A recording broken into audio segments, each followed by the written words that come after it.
Welcome everyone to Great British Railways discussion with Sir Peter Hendy, who's kindly agreed to discuss the Williams-Shapps Plan for Rail with us today. Announced in 2018, the Williams-Shapps Review, was described as a root and branch review of Britain's railway, and it was independently chaired by Keith Williams. Its publication was delayed by various things, among them COVID. But in May this year, the report was published as Great British Railways, the Williams-Shapps Plan for Rail, and that is what we're going to be discussing this evening. This event is organised by the Yorkshire and the North East Committee. The younger professionals aim to promote, inspire and develop the next generation of railway professionals. You can become part of the YRP for free by signing up online, and if you're interested, there are opportunities to further develop your network and leadership by getting involved in the regional or national committees. So Peter started his transport career in 1975 as a London transport graduate trainee and has come a long way since. He has been the chair of Network Rail since 2015, chair of the London Legacy Development Corporation since 2017. He was previously commissioner of the Transport for London for nearly 10 years. He is a trustee of London Transport Museum and the Science Museum Group. He was knighted in 2013, Years Honours List, having been made CBE in 2006. So, Sir Peter, welcome. Well, thank you very much. First thing to say is sorry that the connectivity is quite difficult. I was trying to do it on a big screen in my office, but it resolutely refused to let me hear you, even if you could hear me. So I apologise for that. Secondly, to say you've very nicely described some of my career, but despite the fact that I've now got grey hair and I'm very old, I was young once. And actually, one of the things that I really admire about YRP is the wide-ranging nature of it, and also the fact that actually, if young people in this industry get together, then you can do a lot more for yourselves and for the industry and for each other by knowing people across the industry. And I think YRP is an absolutely brilliant idea, and I wish it had existed when I was a graduate trainee 40-something years ago. What I did in those days when I was a graduate trainee at London Transport, we had a small group of us who were trainees in the same year, and we used to get together and share each other's experiences, and indeed, I still know one or two of them, and throughout my career I found it really useful to know other young people. Sometimes you want to ask questions about work or other things which you don't want to really tell the people who employ you and your managers, and having a great reference group of people who are around, who've been in different places, is, I think, a fantastic thing to do. So I'm hugely supportive of YRP, and it's as much a privilege for me to speak to you as it is I'd like to think the opportunity for you all to ask me questions. So that's what I want to say about YRP. A little bit of background about Great British Railways and where it's gone. So just so that you understand the context, I ran Transport for London for nearly 10 years, and it was a comprehensive multimodal transport authority responsible to the mayor.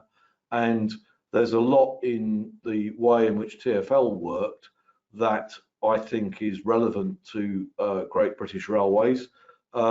Keith Williams, who was asked by the then Secretary of State to review the structure of the railways in 2018 after the dreadful timetable debacle in May 2018. So I know Keith because Keith was then, in my day at TfL, Keith was the Chief Executive of British Airways. He's had a long and very distinguished career in transport and in senior management. But more to the point, he was the chair. He was on the board of Transport for London as a non-executive director, and he was the chair of the audit committee for virtually the entire time I was the commissioner. And Keith is a very wise guy, but he's also run in British Airways a large customer-facing transport organisation. So I was delighted when the Secretary of State for Transport asked him to review the structure of the railway, because I knew when he'd asked Keith that Keith would look at it from the point of view of the customers and about what the railway should be how the railway should work for the benefit of passengers and freight customers, and sure enough, that's what he's done. I've worked with him during the review, to the extent to which I've been able to at Network Rail, telling him what I think of the way that the railway is currently structured. And since he did his substantive work, because he finished it in the summer of 2019, he and I and others have been advising Williams-Shapps, who's the current Secretary of State, going forward. And of course, we were all delighted when his work was published as the Williams-Shapps Plan for Rail in April.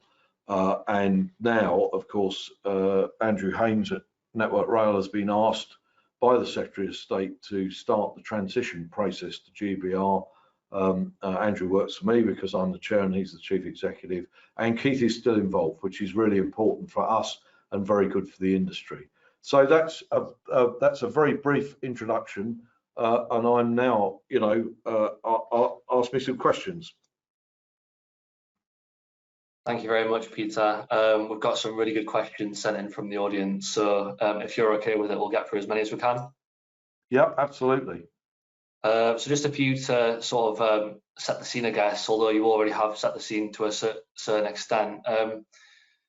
It was 3 years ago when the Williams Review was announced by the government, and it was said to be a sweeping review to transform Britain's railway. Why was this review seen as necessary at that time?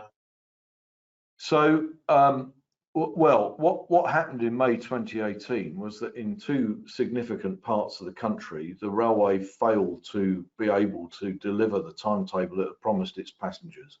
So in GTR, the timetable change was supposed to herald a fresh, a better and more complete Thameslink service, and it was ravaged by staff shortages, which were unexplained and were not clear to either the management of GTR nor to the industry before they happened.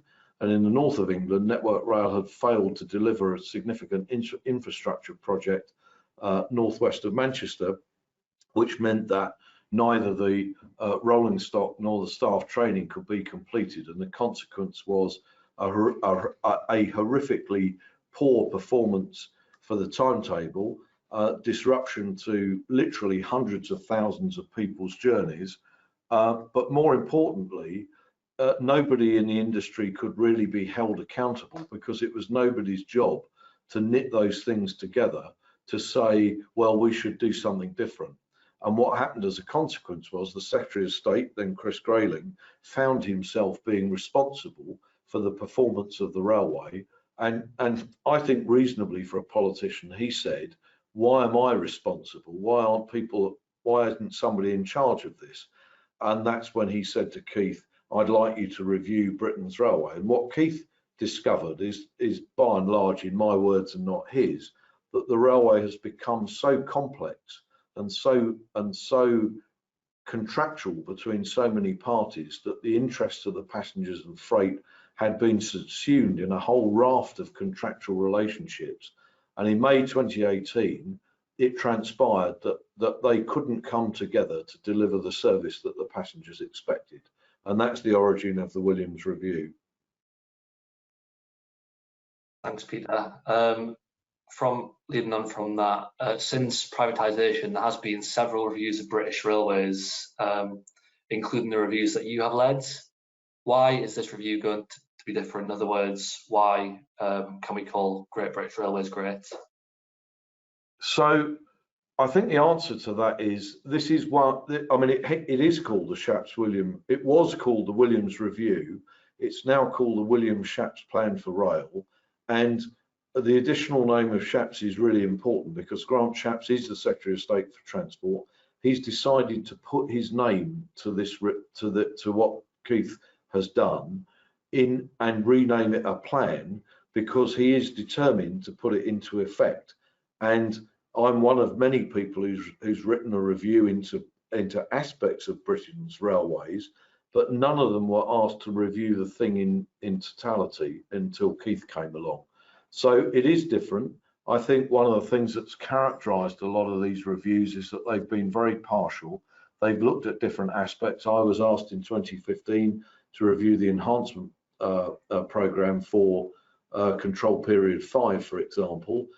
My recommendations were by and large put into effect, and it did make a control periods 5 enhancement programme a bit more manageable and a bit better, but it wasn't designed to change the wholesale structure of the railway. The railway structure in having an infrastructure authority and having train operating companies contracted to government has not fundamentally changed for since the mid 1990s.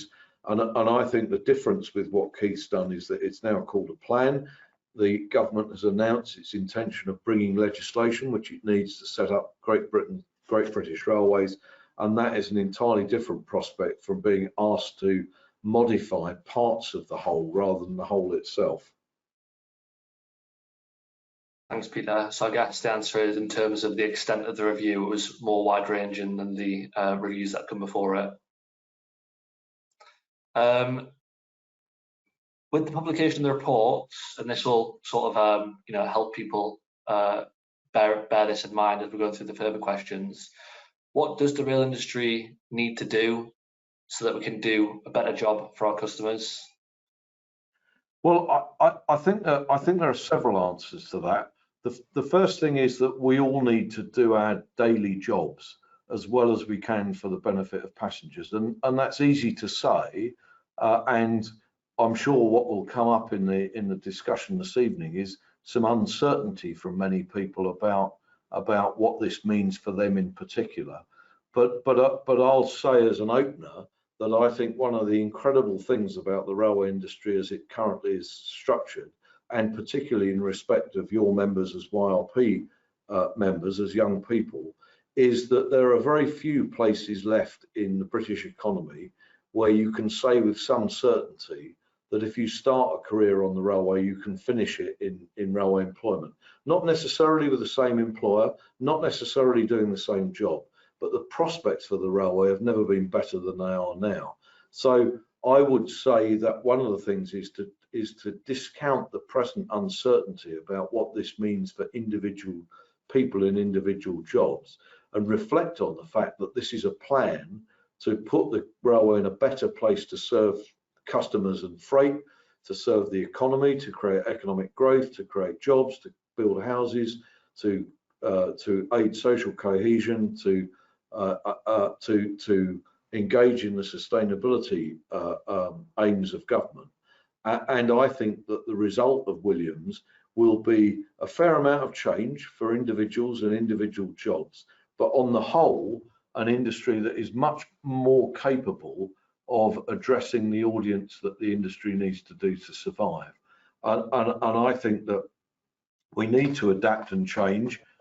It's an industry where many people are deeply committed to how the industry works, but I think with that comes a certain amount of reluctance to change and a fear of change in a way that actually is completely unnecessary. And if you look at the age profile, the age, gender, and ethnicity profile of the industry, then over half the people in the railway industry are over 50. Your generation, the YRP generation, which is much more diverse in both gender and ethnicity and background, is really well placed to take advantage of this. And the last thing I'd say as encouragement is, in my 47-year career, most of my promotions have come about through change programs. And actually this won't be any different. There'll be people younger than me who've got 20 or 30-year careers on the railway who will take the opportunity of either starting a second career or early retirement, and that will create opportunities for the YRP generation to move on. And I think that's just such a good thing. It is change, and change is not always comfortable, but the people who, especially the people on this call, have got all of the intellectual ability and experience to take advantage of it. And I think it's just an opportunity far greater than any fear of change or worry about what it might do. The government's committed to the railways. It's put in umpteen billion to support the railway when we had almost no passengers. So we do have to change, and we'll have to change some of the ways that we work. and some of the jobs that people do, but I think the outlook is phenomenally bright. And I think what the railway industry needs to do is to embrace the opportunity to change some more, to address Keith's agenda, and to make the railway better for passengers and freight than it's been in the past. Thank you, Peter. I think a lot of people find that really encouraging to hear.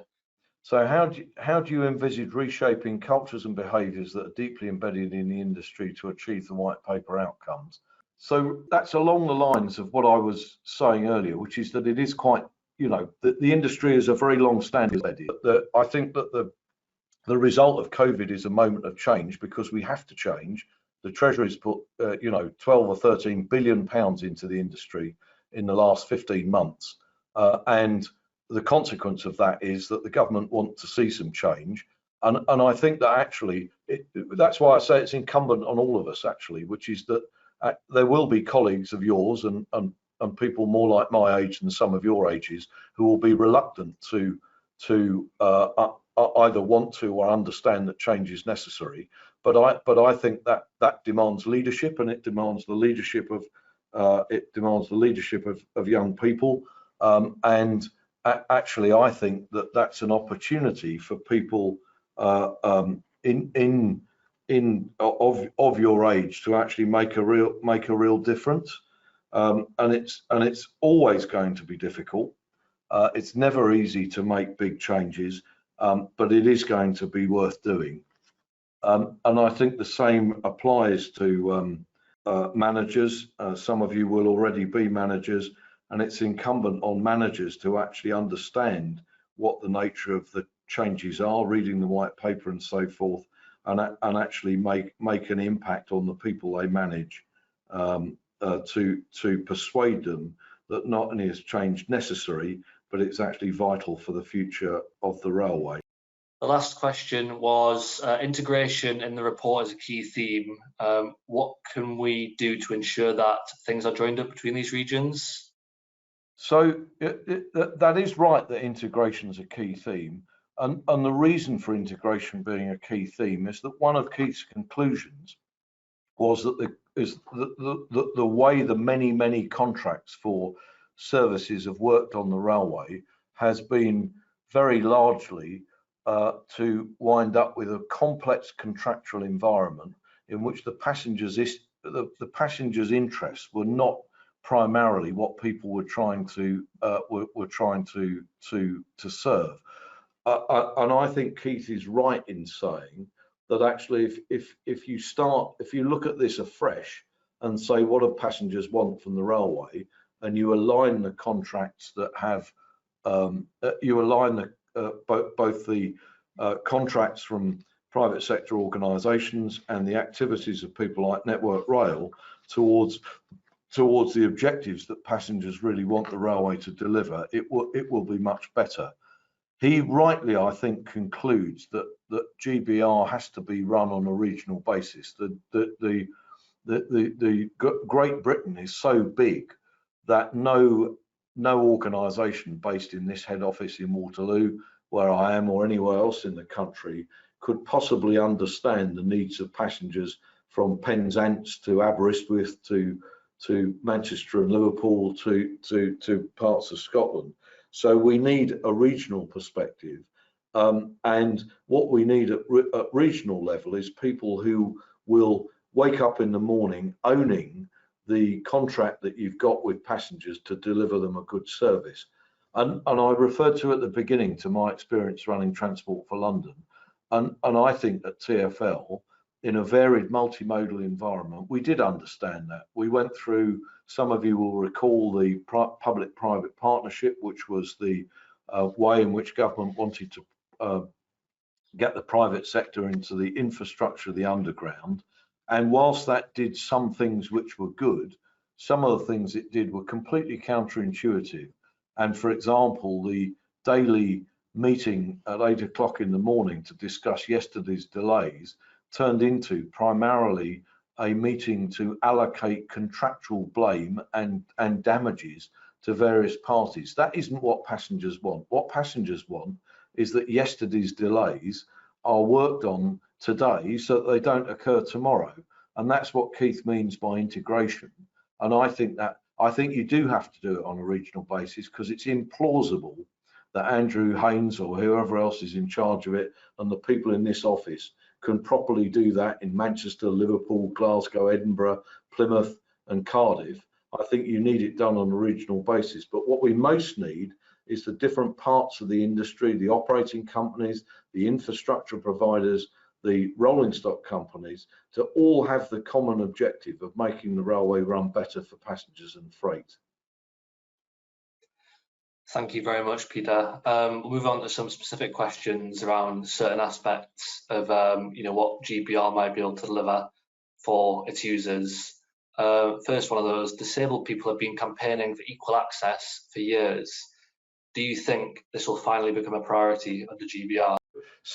So one of the terrible inconsistencies on our great railway network is the very uneven treatment that people with any sort of disability or access issue actually face using the system. And I hear about it quite a lot. Actually, I've got mild arthritis in my ankles, which means I can't use steps terribly easily sometimes.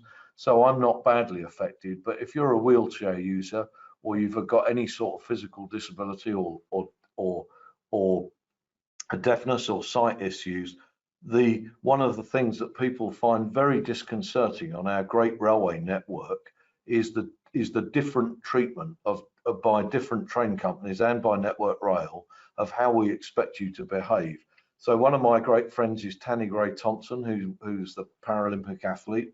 She was on the board of Transport for London. I took her on her first tube journey, and one of the things that I learned from that is that actually Paralympic athletes can do the most extraordinary things. She boarded a district line train at Westminster with a gap between the train and the platform that I was hesitant to use as somebody who stepped onto the train.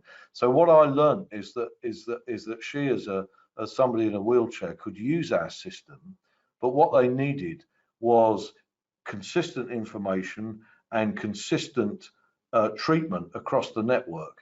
And she's very keen to tell me, and I'm very keen to listen to some of her journey experiences, where even the modern ticketing app that National Railways have just put into place won't allow her to book her wheelchair into the wheelchair space if she's booked a ticket. That's terrible. Why are we inflicting that on people? Why do we keep leaving people on trains when they can't get off because the assistance hasn't come to let them off, or failing to let them on? And the answer is because the industry means well, but hasn't produced a consistent offer to those people. That's different from lift access to every platform in Britain, which will be very expensive, or however you do it will take a long time. But even there, we haven't been as good as we should have been. These lifts that we put in cost far too much and take too long to put in. And I think one of the things that people rightly should expect from GBR is that it looks at that on a holistic basis. When Tanny wants to come, as she does, from Eaglescliffe to King's Cross, on Eaglescliffe is on Northern and King's Cross is on LNER, it shouldn't worry her which train company she's being served with. It shouldn't worry her how she should buy a ticket. And we, the railway, not we as individuals, but we, the railway, should care deeply that she can get on the train that she's booked on, that we're there to help her off, and we're there to help her and many other people who need help. And it needs to be done on a consistent basis. And I feel that for her just as much when she texts me and says, so another example is we had a very bad reputation at Euston. A lot of people used to be left at Euston, either on the platform trying to get on the train when there was no assistance, or on a train when an assistant should have been there. We, Network Rail, have put our act together with Virgin and others at Euston, but it shouldn't have needed a Herculean effort to get that service for those people. And I think one of the things that GBR should rightly do, if Keith was on here, he should say, this is a railway network. You should know what to expect in accessibility for any station in the country. They might be different because some of them are unstaffed stations and some of them, like Waterloo behind me, have got 24 platforms, but you should know what the offer is. and it should be consistent. And I really strongly believe that we can do that better as GBR than we can as 17 train operating companies and Network Rail running all these stations. That's a great answer. Thank you, Peter. What do you think the impact might be on rolling stock procurement? I've seen a few questions come in mentioning that the wording on Roscoe's are minimal, and can you provide any further information on that? Well, so firstly, I think if Keith were here, I think he'd say immediately, and I'm happy to reflect what I know is his view, that so long as the rolling stock companies have kept keep their debt off the government's balance sheet, that it's very effective to have companies investing private company capital in the railway and providing modern rolling stock for the benefit of the railway. Many of you will know that Network Rail was in that position, or at least was from 2001 to 2014. Its borrowing was not on the government's books, which was of course helpful, as the rolling stock companies still are, because actually they're borrowing money in the commercial market, buying trains, leasing them to train companies without that appearing on the national debt. So long as that situation carries on, I think the future of rolling stock leasing is good, because why wouldn't you want the private sector to invest in what's a pretty sure bet that trains will by and large be used for the whole of their lives. Now, the one thing I would say about that is we're now entering a period in which the government's now got carbon commitments, the railway's got sustainability commitments, and I think that the rolling stock companies and rolling stock owners are going to have to face up to the fact that although the stock itself might last 30 or 35 years, it's quite likely that diesel propulsion won't, and that they'll have to invest and look at ways of investing in alternative carbon friendly and net zero ways of powering rolling stock. That experimentation is still on its way. I think Porterbrook are demonstrating through their hydrogen train that they're alive to it. I know the other rolling stock companies are alive to it. Electrification will of course play its part too. So what's incumbent on them is that if they still want this market, they've got to adapt to the railway that your generation is going to see, which will be a zero carbon railway in due course, and that may require them to invest some more. And if I look back to the bus industry, which is my history, we were used to buses lasting 15 or 17 years with the same engine and transmission at the end of the 17 years as the start. And actually the bus industry's had to adapt as well. So there are now people busy offering conversions of diesel engine vehicles to hybrid propulsion, and the bus industry is embracing hydrogen, and it's embracing total electric, and it's had to do that, and the model of vehicle leasing and vehicle ownership and vehicle life has had to adapt, as it will do on the railway.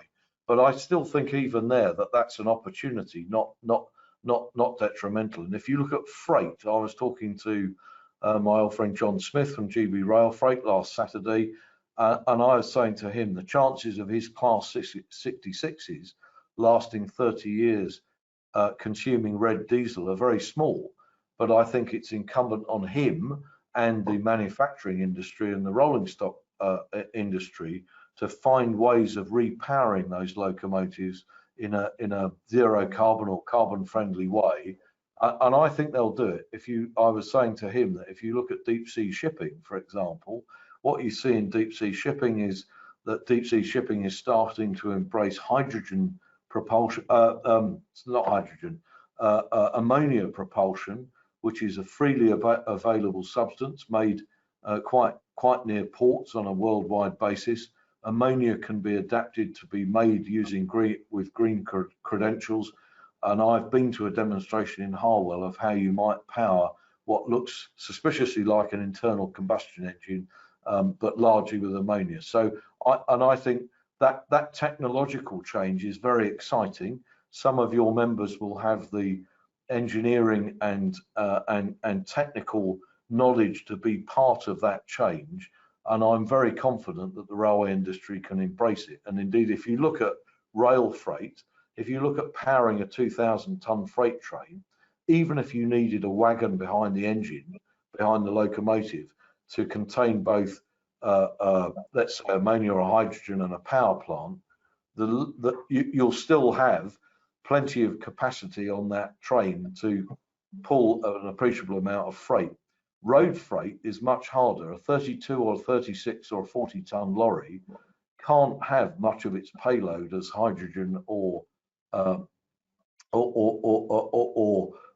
propulsion, because it's going to ruin the economics. So I think rail freight might still be ahead. And I said to John Smith, if you lot are clever, you'll crack this before the road freight industry, and there's a lot of business to be got out of it.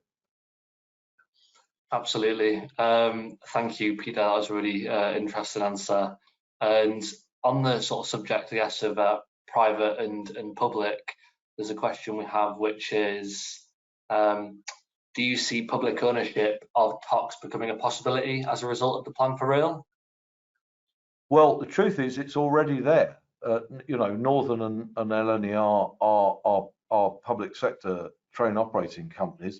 The interesting thing, I think, talking to the Secretary of State about it, is that whilst he's alive to the benefits which private sector discipline and methodology bring to the railways, he's not as dogmatic about it as many people and politicians from other parties assume.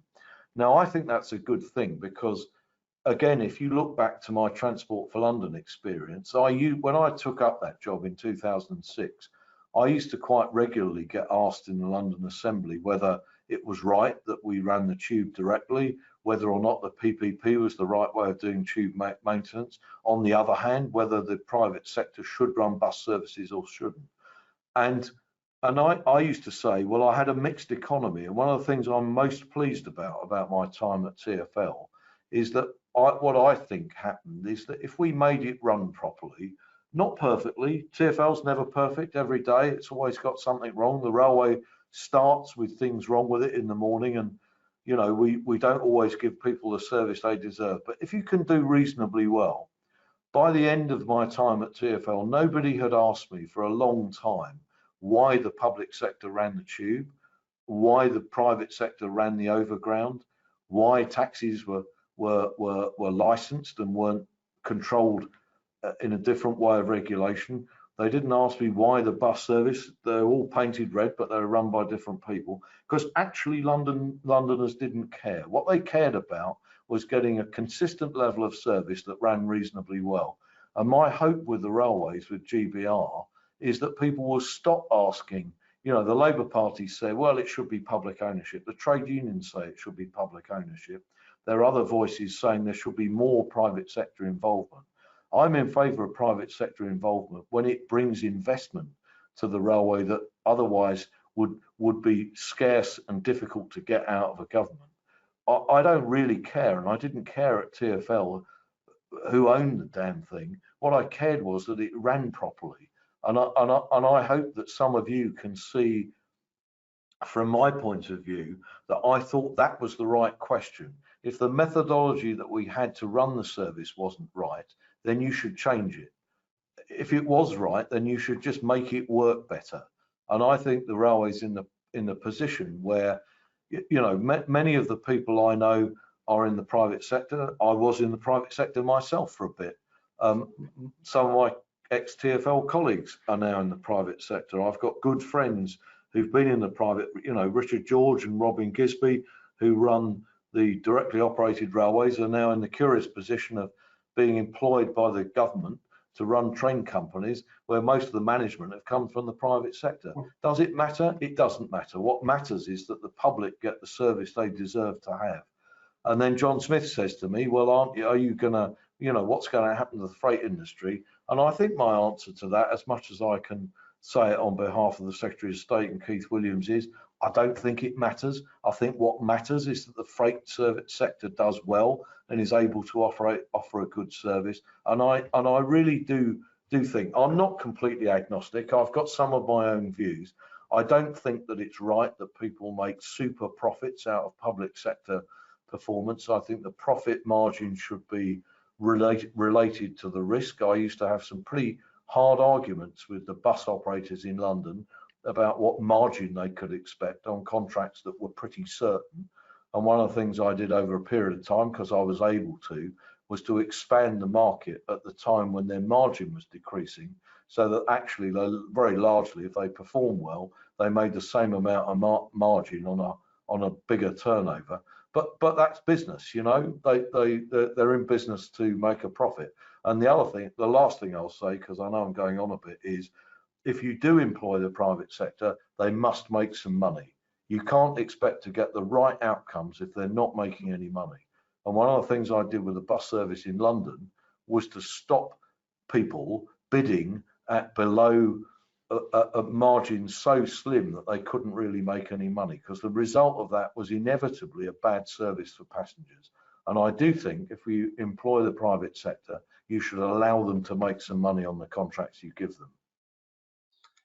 Thanks very much, Peter. I had a few questions around operators. Obviously, you know, things changing from franchises to concessions, and as you sort of said there, it's already sort of went to the public in some case and changed quite a bit. But what will stop operators from running no frills, bare minimum services, or how should the government incentivise Great British Railways to deliver high quality services efficiently? So I think one of the straight answers to that is that the form of the contract will tell you what the outcomes are. If and you know, from my TfL experience, if you ask somebody to provide a basic service and are only prepared to pay for a very basic service, that is all you'll get. That must be true. People are not going to volunteer to do things because it's a nice thing to do. There's a lot of talk about revenue incentives having disappeared, and that's not as a direct consequence of Keith's work. That's actually as a consequence of COVID, because overnight the revenue disappeared, and in consequence, people who'd taken contracts expecting to be able to manage the income had not much income to manage. Now, I think it's been misrepresented, because if Keith were here, he would be quite anxious to stress that in the longer term, he quite likes the revenue incentive, particularly for long distance train operators, because there is a real market to exploit there.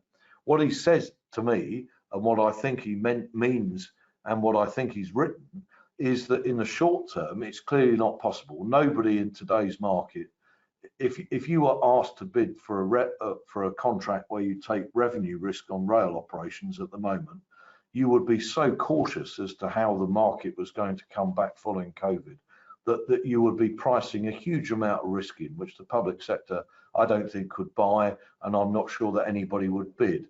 What Keith thinks, and I know he thinks this because we've discussed it, is that this is an opportunity for us to rebase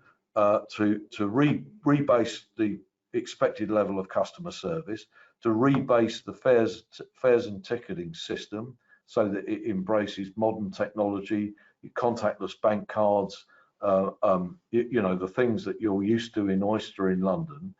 Rebase the information, which is a bit partial. Rebase stuff that we've talked about, like the offer that we make for people with disabilities, so that and rebase perhaps some of the working practices, so that when the time is right for the private sector to be able to shoulder revenue risk, what they take over is a railway operating in a way that they can properly develop. And I think that's a reasonable expectation.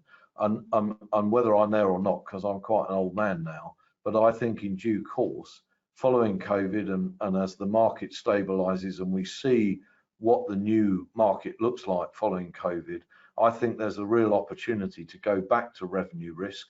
In the meantime, what I'm very keen on doing is making sure that the specification of what's offered is what customers want. And I think in that respect, go back to TfL and look at the overground, which is run by Arriva currently, that contract. They are incentivized to run a regular, clean train service in which the fares are collected, and I think they do a really good job at it. And I think I think for a model of no revenue risk, that's the next best thing in the current circumstances. you know, you can turn up for an overground train, and by and large, you know it's going to run, you know it will be clean, and you know that somebody cares about whether the fares are collected and whether it's safe to travel. And I think that's not a bad start to that. And what you do need to do that, incidentally, is on the contracting side. You need people who understand how the operators might run the service, so that they're an informed client. And I think that's really important too. So there are some jobs there for you and your colleagues, not only people who know about running train operations to be successful train operators, but people who understand how the railway works to specify what Great British Railways should be buying. Absolutely. Thanks, Peter. Are you okay if we do 2 or 3 more questions and yes, then of course, for you to close? I'm just sorry about technology. That's all. No, that's fine. These things happen. So you mentioned LNER before. We had a question from David Horn, director of LNER, for this webinar, and it was, what organisations or which organisations should GBR look to for inspiration? Well, and of course, actually, David's fishing for compliments, and he's right. I think LNER are one of the organisations GBR should look towards, because actually one of the lessons from the successive changes of ownership on the East Coast is that a good set of managers can manage a good service under several different ownerships. I've been through that in the bus industry.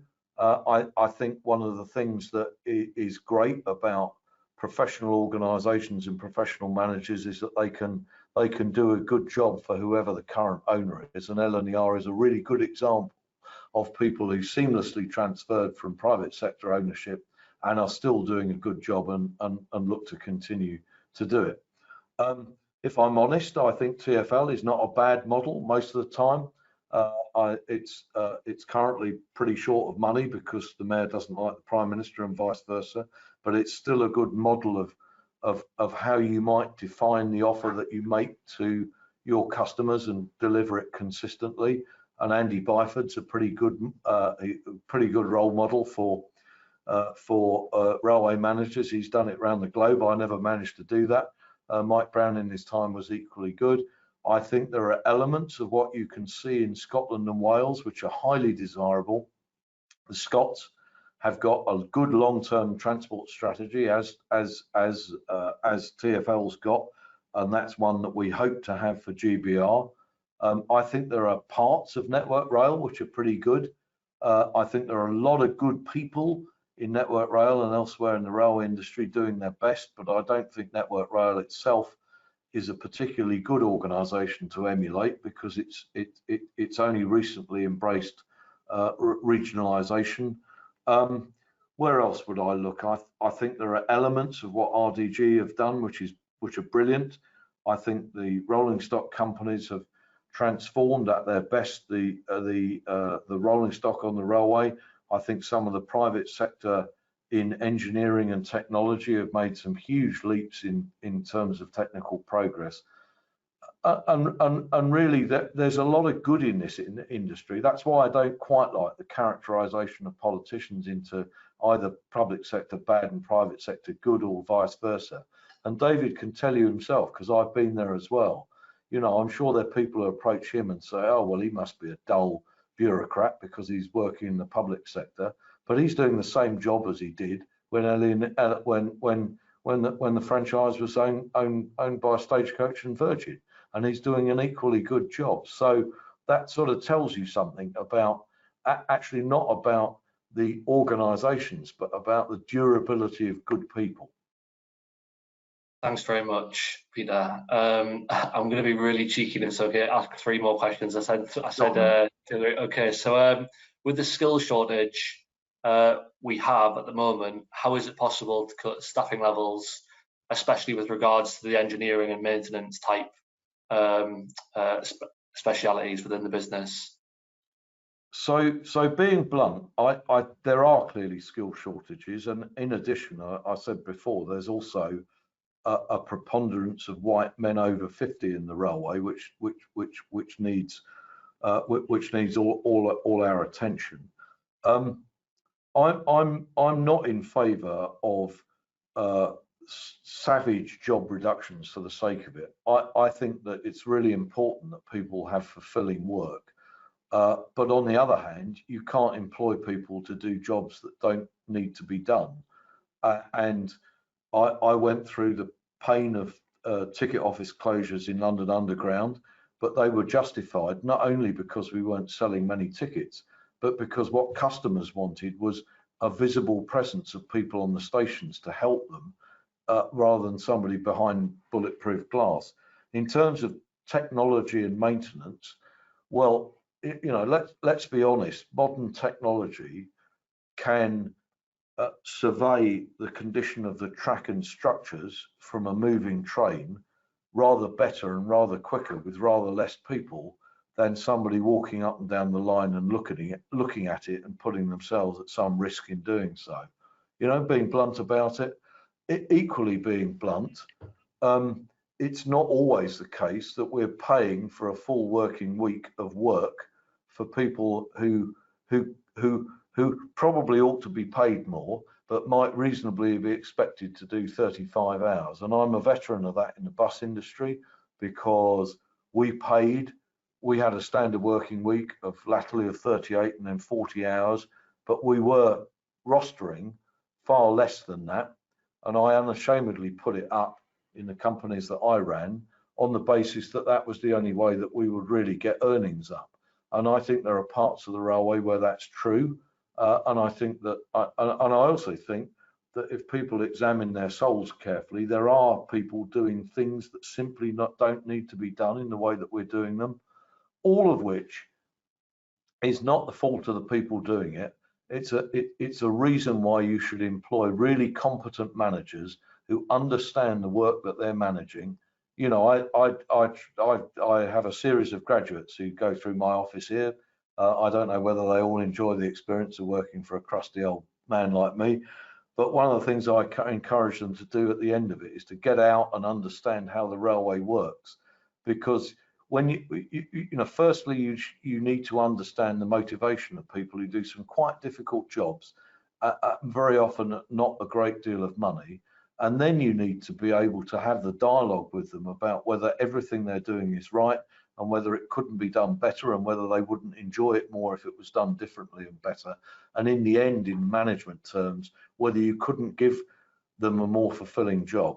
I think there's always a lot to be done. Technology is, you know, the pace of change of technology is increasing. And I don't think any of us have the right to say that what we do is so vital it shouldn't change. And I'll just go back again to the fact that so many people in this industry are over 50 and look like me, and they're white men. They don't all want to be there forever.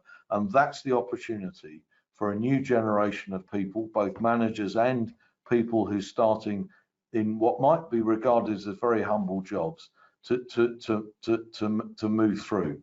Do you need a guard on every train? You know, if the RMT are listening to this, they'll say, oh yeah, of course, it's absolutely vital. We wound up with no guards on trains on the Underground. We found everybody who was a guard, who wanted a job, we found a job for. Most of them are drivers because they already know a lot about railway operation. Some of them found other jobs on stations, and the ones who wanted to go took the money. I've been through that several times. I went through it with bus conductors. We don't have bus conductors in Britain anymore, but in the days when we did, I went through a program which was an extremely painful program with thousands of people on the back of buses, and we taught everybody who could conceivably learn to drive. We got them to drive a bus, and they got more money out of it and more job satisfaction. And that is a principle that we should be adopting in that industry. Nobody should ever think, I don't have a place in this. What you need is the faith in yourself to train to do something different, and the opportunity from your employer to train to do it. And I think those of you on the call who aspire to be managers, one of your really important jobs is to remember that those people deserve the opportunity of a job if they want one, and to work bloody hard to get them to stay in the industry. Really important stuff. Thank you for your honesty on that question, Peter. I think just going back to what you were saying earlier, I think some people will feel uncomfortable with the uncertainty, but those words of encouragement surely will give them a little bit of confidence going forward. Two more questions. I think you might have preempted the answer to the final question with your answer there, but penultimate question here. The plan discusses the start of investing to restore beaching lines. Do you see the risk of the recently pandemic that's affected so many people becoming a barrier to this? And I guess that stands also to other projects, not just the beaching lines projects. Well, so on beaching, there's every sign in this government that they are determined to do what they said. And in fact, you no doubt have read in the last few days, we've bought back the line to Oakhampton, which was sold by British Rail, I don't know, in the 1980s. And that train service will start in December. I think there is a truth, which is that actually where the railway's already there, even when the railway's already there, you might need to do quite a lot to it to make it fit for a passenger service. And indeed in Oakhampton, we've relayed several miles because the railway hasn't been maintained for 10 years because effectively it's been nearly closed. I went down to Forley, which is on Southampton Water, last summer with the rail minister, and we went down on the railway, which is still there, but frankly only just, and it's going to need quite a lot of investment. And I think that I think that those people who aspire to put railways back where they used to run don't always understand that in fact what you're doing is not just putting track back, you're rebuilding the railway. The earthworks, if they haven't been maintained for 60 years, they've probably got to be largely rebuilt. But the government's absolutely determined to do it. And I welcome it, because why wouldn't you? You know, if they're determined to do it and they're prepared to both give us the money to rebuild the line and prepared to subsidise their operation, because it's quite likely they'll need subsidy, then I think, you know, why would the railway say, oh dear, we don't want to do this? They're in charge, they won the election, and they're going to give us the money to do it. Will the pandemic have other effects? Well, actually, you know, in other audiences apart from this, I say, well, we might be quite near the end of the beginning, but nobody knows where the market is going to wind up. I'm not as pessimistic as some people are. I think one of the things my old friends at TfL send me is the daily report about public transport usage in London, but they also send me road traffic volumes. And this morning's report, road traffic volumes in London are as near as, damn it, 100% of pre-COVID traffic levels. And if it goes beyond 100%, what that means is that congestion and delay is going to be even worse than it was before the pandemic. And the only way of solving that is mass transit. And therefore, I'm quite confident. And let's say a sizable number of employers only want their staff to work 3 days a week in the future. Well, that may mean a reduction in total railway revenue, and we're going to have to cope with that. And that may mean some thinning out of services, but I certainly don't think it will dull the government's enthusiasm for beaching type revival. I would be awfully surprised if it resulted in any closure proposals. Nobody has tried seriously to close a railway line in Britain for 30 years now, and I don't think they will. They don't even much like proposing closing individual stations. So, and I think that's why I'm so confident that the railway's got a future. And it may mean that we might not have so much money for a bit. And if you're in the Treasury, you're looking at the 13 or so billion that you've put into the railway and saying, well, these people had better save some operating costs because they've had a good, you know, they've had a good innings when many other industries laid people off right, left and centre. Nobody on the whole railway has been furloughed or laid off. It's incredible. We're so lucky. So we've got to do something about that. But is there a future? Yes, there is a future. The government are absolute, you know, Grant Shapps was quoted only this week in the Transport Select Committee. Somebody said to him, why are you building HS2? And he said, because because future demand demands that we build it. And I think that's a huge vote of confidence in the railway for the future. Absolutely, Peter. I think we're extraordinarily lucky, as you just said, and quite isolated from a lot of the effects of the pandemic that people have felt.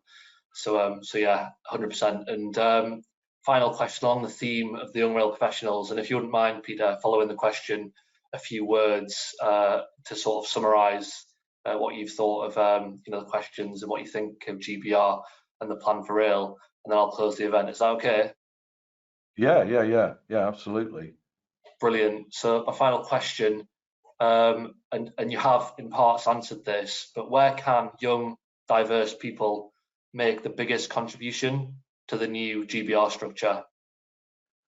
Well, I think they can, and I think, I already said it in part, which is that this change, and it will be a big change for the railway, all over the railway, is a real opportunity for some of us older people, frankly, to move on. Whether any of you want to see me around in 5 years or not, I shall be 70 in 2 years' time. I think my wife maybe she doesn't deserve to have me at home a bit more, but she might get me. I'm not going to want to do work in the way that I do now in 5 years' time, and I may be too old and too stupid to do it. And I think that's a real opportunity. I think railway management does look pretty old and pretty male and pretty white at the moment, and that's a failing, frankly, of some of my predecessors to get sufficient young people in. But to give credit to Network Rail, Mark Kahn was particularly keen to embrace a widening of the graduate scheme, a committed diversity in a way that we're now seeing people with a whole variety of backgrounds coming through. We did the same at TfL. There's a bit of a gap in the industry of people between, I don't know, 40 and 60, caused by the industry at the time not doing enough training. But that's a real opportunity, and one of the things that some of you will find. So I was in London Transport in the 1980s, and they decided to create 11 bus companies. And I was then, I'm just trying to think how old I was in 1988. I was 1950. I was about 35, and they created 11 bus companies, and they needed management for them all. They need managing directors. And my mate Steve Clayton, who's now retired, but he worked for Arriva, he got very senior in Arriva for a bit. He and I were selected for these jobs, and we had to go and see the then managing director. And he said to both of us separately, I think you're a bit of a risk. We probably wouldn't have appointed you two, but we haven't got anybody else to do these jobs, so we'll give you a chance. Now, I don't know whether I found that particularly motivating. I think Steve and I went out for a beer afterwards and said, well, stuff them, we'll prove them wrong. And I think you can see now that maybe Steve and I were probably pretty good bets. Now, that will happen to some of you in this process. There'll be some jobs that come up with people who may not have the entire range of qualifications to fill them. I think one of the characteristics that we know about men versus women is that men more often take a chance with jobs than women do. And I'd say to all of you on the call, both genders and every sort of background, if you see a job you think you can do in this change, go and apply for it, because there might not be anybody better to do it. And you might be the person with the fresh ideas and the young and diverse approach to do a different and better job. And that lesson has stayed with me. And I think if Andrew Haynes were here, he'd say the same. I think if David Horn's listening, I hope he would say the same. People like Alex Hines and others in our place would say the same. Those jobs have got to be filled by people. You know, the managing director's job at South Western Railway came up recently. Claire Mann, who was running the London Bus Network, was selected to fill it. I think she's a brilliant appointment. I don't know how old Claire is, but if she's over 40, she doesn't look it. And I think that's fantastic to find a woman who joined the industry as a driver for Heathrow Express, filling the job of one of the biggest train operating companies in the country. And what I'd say to you and all the people on the call is, you can do those jobs with the right experience. Get yourself some experience, go around the industry, understand what it's like to do the basic jobs of track maintenance or being a signaller or doing customer service on a station, because all those are skills that you can only get when you're young. and if you pass them and get promoted too quickly. But once you've got that experience, then when you see the opportunities come up in this great change, then go for them, because the railway will need you just as much as the bus industry, I think, needed me and Steve 40 years ago, 30 years ago. Thank you so much, Peter. I think you know, people finding out that you were knocked back at one point in your career and you know, seeing where you are now will be very reassured and feel some confidence from that. And just on what you said about people should be applying for roles if they think they're capable. Someone once told me, if you see someone who's recently been appointed into a job and you think they're an idiot, actually you're the idiot because you didn't put in your application for it. Peter, I don't know if you want to say a few words just to sort of summarise and give your thoughts on, as I said, GBR and the plan for rail, and then I'll close. So I think all I want to say in conclusion is I hope you all regard this as a massive opportunity, because I think for young people in the rail industry, that's exactly what it represents. It's a bit of a leap into the unknown. It's a structure that we haven't seen. It will be painful to get there, and it will be disruptive to some people's existing jobs and some employers too. But I can't think, you know. So if I look back on my career, I've never had any doubt that there was a job for me to do. My wife's father, who's dead now, but all our parents are dead because we're so old, was a bank manager, and at the time he joined the bank way back in the 1950s, that was the securest occupation you could have, working for a bank. I can remember people both school and university saying, well, you know, banking, that's a secure opportunity. That security has been completely lost in that industry. There aren't any bank managers locally. There are very few people. It's all run by technology now. There are jobs, but not as many of them. Whereas actually in transport, I think there always will be a job as long as people want to move around. So I hope, just in conclusion, I believe it's a great opportunity and the right opportunity for the railway.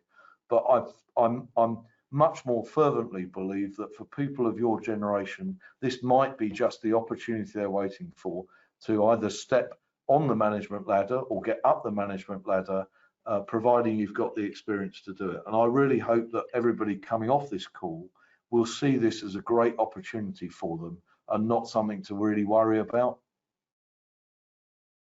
Thank you so much, Peter. It's been a really great event. I mean, bar obviously the IT issues, these things happen. Hopefully we can use some editing trickery to edit those bits out. But I commend the people who managed to stick with us for the whole event.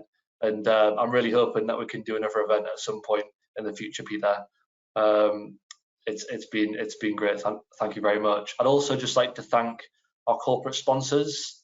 You know, it's a volunteer-led organisation, the Young Rail Professionals, and without corporate sponsorship, there's no way we could continue to do what we do. So thank you very much to those people. And yeah, thank you everybody for attending today. We'll continue to put on events like this whilst it's the best thing to do during COVID. And you can look forward to in-person events at some point in the future. So thank you everyone, and thank you very much, Peter. Brilliant. It's really nice to speak to you, and barring the IT, it's nice to speak to all the people on the call. So good luck, and thanks very much for listening to me. Take care. Thanks, Peter. Thank you, everyone. Bye. Cheers. Bye.